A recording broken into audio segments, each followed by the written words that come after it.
ನೋಡಿ, ರಾಜ್ಯದ ಜನರಿಗೆ ಮತ್ತೆ ಮತ್ತೆ ದರ ಏರಿಕೆಯ ಬಿಸಿ ಮುಟ್ಟಿಸ್ತಾ ಇದೆ ಸರ್ಕಾರ. ಅಕ್ಕಿ ದರದಲ್ಲಿ ಈಗ ಭಾರಿ ಏರಿಕೆ ಕಾಣ್ತಾ ಇದೆ. ಇಷ್ಟು ದಿವಸ ಪೆಟ್ರೋಲ್ ಆಯ್ತು, ಡೀಸೆಲ್ ಆಯ್ತು, ಈಗ ಅಕ್ಕಿ ಸರತಿ. ರಾಜ್ಯದ ಜನರಿಗೆ ಈಗ ಮತ್ತೊಂದು ದರ ಏರಿಕೆಯ ಬಿಸಿ. ಅಕ್ಕಿ ದರದಲ್ಲಿ ಭಾರಿ ಏರಿಕೆ. ಕೆಜಿಗೆ 5 ರಿಂದ 10 ರೂಪಾಯಿ ಹೆಚ್ಚಳ.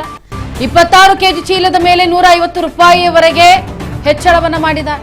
ಮಾರುಕಟ್ಟೆಯಲ್ಲಿ ಅಕ್ಕಿ ಕೊರತೆ, ಗ್ರಾಹಕರಲ್ಲಿ ಆತಂಕ.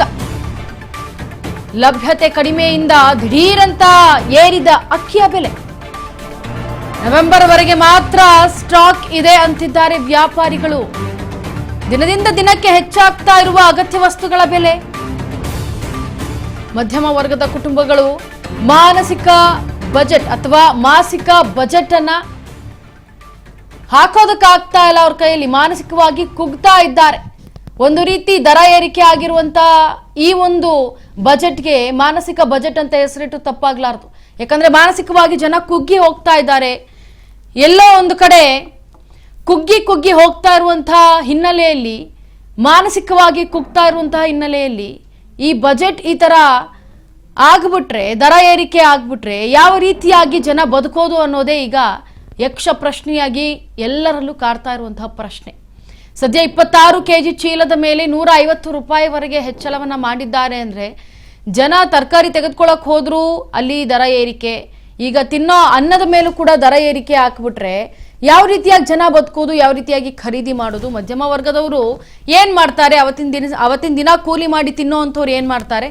ಎಲ್ಲವೂ ಕೂಡ ಈಗ ಒಂದು ರೀತಿ ಯೋಚನೆ ಆಗ್ಬಿಟ್ಟಿದೆ, ಚಿಂತಾಜನಕವಾಗಿಬಿಟ್ಟಿದೆ. ಈ ದರ ಏರಿಕೆಯ ಶಾಕ್ ಇಂದ ಜನ ತತ್ತರಿಸಿ ಹೋಗ್ತಿದ್ದಾರೆ. ಇಷ್ಟು ದಿವಸ ಪೆಟ್ರೋಲ್ ಆಯ್ತು, ಡೀಸೆಲ್ ಆಯ್ತು, LPGಗಳಾಯ್ತು, ಅಡುಗೆ ಎಣ್ಣೆ ಆಯ್ತು, ಈಗ ಅಕ್ಕಿ ಸರತಿ ಬಂದಿದೆ. ಇನ್ನು ಮುಂದಕ್ಕೆ ಏನೇನು ಬರುತ್ತೋ ಗೊತ್ತಿಲ್ಲ. ನೆಕ್ಸ್ಟ್ ಬೇಳೆಗೂ ಬರುತ್ತೆ, ನೆಕ್ಸ್ಟ್ ಖಾರ ಪುಡಿಗೂ ಬರುತ್ತೆ ಅನ್ಸುತ್ತೆ.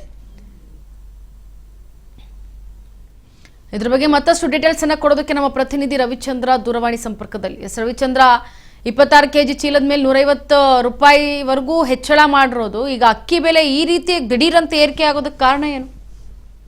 ಹೌದು ಇಂಚರ, ಏನು 5 ರಿಂದ 10 ರೂಪಾಯಿ ಜಾಸ್ತಿ ಆಗಿದೆ ಅಂತ ಹೇಳ್ಬೋದು. ಯಾಕಂದ್ರೆ ಇದರಿಂದ ಏನು ಜನಸಾಮಾನ್ಯರಿಗೆ ಹೊಡಿತ ಅಂತಾನೆ ಹೇಳ್ಬೋದು. ಯಾಕಂದ್ರೆ ಮಧ್ಯಪ್ರಾಂತ ಯುದ್ಧದ ಭೀತಿಯಿಂದ ಪ್ರತಿಯೊಂದು ಭಾರತ ದೇಶದಲ್ಲಿ ಪ್ರೈಸ್ ಹೈಕ್ ಆಗ್ತದೆ. ಒಂದು ಅಡಿಗೆ ಅನಿಲ ಆಯ್ತು, ಗ್ಯಾಸ್ ಆಯ್ತು, LPG ಗ್ಯಾಸ್ ಆಯ್ತು, ಈಗ ಪೆಟ್ರೋಲ್ ಡೀಸೆಲ್ ಕೂಡ ಹೆಚ್ಚಾಯ್ತು. ಇದೀಗ ನೋಡಿದ್ರೆ ಈಗ ಏನೋ ತಿನ್ನೋ ಅಂತ ಅಕ್ಕಿ ಕೂಡ ರೇಟ್ ಜಾಸ್ತಿ ಆದ್ರೆ ಜನಸಾಮಾನ್ಯರಿಗೆ ಇದರಿಂದ ದೊಡ್ಡ ಹೊಡಿತ ಅಂತ ಹೇಳ್ಬೋದು. ಯಾಕಂದ್ರೆ ಪ್ರತಿನಿತ್ಯ ಕೂಲಿ ಮಾಡ್ಕೊಂಡು ಬದುಕುವಂತ ಜನಗಳಿಗೆ 5 ರಿಂದ 10 ರೂಪಾಯಿ ರೇಟ್ ಜಾಸ್ತಿ ಆದ್ರೆ ಅವ್ರು ಕೊಂಡ್ಕೊಂಡು ತಿನ್ನೋಕೆ ತುಂಬಾ ಕಷ್ಟ ಆಗ್ತಿದೆ ಅಂತ ಹೇಳ್ಬೋದು. ಯಾಕಂದ್ರೆ ಅವರು ದುಡಿಯೋದೇ ಸ್ವಲ್ಪ, ಅದರಲ್ಲಿ ರೇಟ್ ಕೂಡ ಜಾಸ್ತಿ ಆದ್ರೆ ಜನಸಾಮಾನ್ಯರಿಗೆ ಇದು ಬಹಳ ಹೊಡಿತ ಅಂತಾನೆ ಹೇಳ್ಬೋದು. ಹಾಗಾಗಿ ಈಗ ನೋಡಿದ್ರೆ 5 ರಿಂದ 10 ರೂಪಾಯಿ ಅಕ್ಕಿ ಕೂಡ ರೇಟ್ ಜಾಸ್ತಿ ಆಗಿದೆ.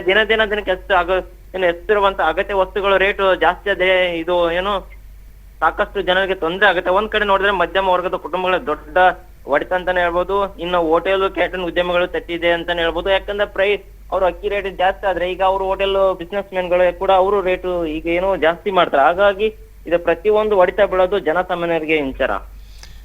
ಎಸ್ ರವಿಚಂದ್ರ, ಈಗ ಈ ರೀತಿಯಾಗಿ ಒಂದ್ ಕಡೆ ಅಕ್ಕಿ ಏರಿಕೆ ಆಗ್ತಾ ಇದೆ, ಈಗ ಆಲ್ರೆಡಿ ಎಣ್ಣೆ ಆಗಿರ್ಬೋದು ಎಲ್ಲವೂ ಕೂಡ ದರ ಏರಿಕೆ ಆಗಿರೋದು. ಹಾಗಿದ್ರೆ ಸರ್ಕಾರದ ಒಳಗುಟ್ಟೇನು ಅಂತ? ಇಂಚರ ಏನು ಸರ್ಕಾರ ಒಳಗುಟ್ಟು ಅಂದ್ರೆ ಏನು, ಅವರು ಏನು ಪ್ರೈಸ್ ಜಾಸ್ತಿ ಆದ್ರೆ ನಾವು ಮಾಡಿಲ್ಲ ಕೇಂದ್ರ ಸರ್ಕಾರ ಅಂತ ಕೇಂದ್ರ ಸರ್ಕಾರ ಮೇಲೆ ಮೊರೆ ಹೋಗ್ತಾರೆ. ಹಾಗಾದ್ರೆ ಕೇಂದ್ರ ಸರ್ಕಾರ ಪ್ರಶ್ನೆ ಮಾಡಿದ್ರೆ ನಾವೆಲ್ಲ ರಾಜ್ಯ ಸರ್ಕಾರ ಅಂತ. ಇದ್ರ ಮಧ್ಯೆ ಏನು ಜನಸಾಮಾನ್ಯರ ಹೊಡಿತ ಜಾಸ್ತಿ ಬೀಳ್ತಾ ಹೊರತು ಏನು ಪ್ರೈಸ್ ಜಾಸ್ತಿ ಆಗ್ತದೆ ಅದನ್ನು ಕಡಿಮೆ ಮಾಡಲು ಯಾರು ಮುಂದಾಗ್ತಿಲ್ಲ. ಹಾಗಾಗಿ ಏನು ಜನಸಾಮಾನ್ಯರಿಗೆ ಇದು ದೊಡ್ಡ ಹೊಡಿತ. ಅಕ್ಕಿ ಖರೀದಿಸೋರು ಗ್ರಾಹಕರು ತುಂಬಾ ಈಗ ಕೊಂಡ್ಕೋತಾ ಇದಾರೆ. ಯಾಕಂದ್ರೆ ಮುಂದೆ ಕೂಡ ರೈಟ್ ಜಾಸ್ತಿ ಆದ್ರೆ ನಮ್ಗೆ ಸಿಗಂಗಿಲ್ಲ ಅನ್ಕೊಂಡು ಜನ ಈಗ ದುಪ್ಪಟ್ಟ ಕೊಟ್ಟು ಕೂಡ ಪರವಾಗಿಲ್ಲ ಅಂತ ಅಕ್ಕಿ ಎಲ್ಲ ಮೂಟೆಗಟ್ಲೆ ಅಕ್ಕಿಯನ್ನು ಖರೀದಿ ಮಾಡ್ತಾ ಇದಾರೆ. ಯಾಕಂದ್ರೆ ಇದೇ ರೈಟ್ ಪ್ರೈಸ್ ಜಾಸ್ತಿ ಆದ್ರೆ, ಯಾಕಂದ್ರೆ ಅವ್ರು ಈ ಹಿಂದೆ ಗ್ಯಾಸ್ ಅಲ್ಲಿ ಕಂಡಂತ ಪರಿಸ್ಥಿತಿ ಈಗ ಆಗ್ಬಾರ್ದು ಅಂತ ಅಕ್ಕಿ ಕೂಡ ಹಿಂಗೆ ಪರ್ಚೇಸ್ ಮಾಡ್ತಾ ಇದಾರೆ. ಯಾಕಂದ್ರೆ ರೇಟ್ ಜಾಸ್ತಿ ಆದ್ರೆ ನಮಗೆ ಮುಂದೆ ಕೊಂಡ್ಕೊಳಕ್ ಆಗೋದಿಲ್ಲ. ಹಾಗಾಗಿ ನಾವ್ ಈಗ ಪರ್ಚೇಸ್ ಮಾಡಿರೋಂತ ಜನ ಕೂಡ ಈಗ ಕಿರಾಣಿ ಅಂಗಡಿ ಸ್ಟೋರು ಅಥವಾ ರೇಷನ್ ಅಂಗಡಿಯಲ್ಲೆಲ್ಲ ಹೋಗಿ ಈಗ ಅಕ್ಕಿ ಕೂಡ ಕೊಂಡ್ಕೊತಾ ಇದಾರೆ ಇಂಚಾರ. Yes Ravichandra, thank you so much ನಿಮ್ಮೆಲ್ಲ ಡೀಟೇಲ್ಸ್ಗಾಗಿ.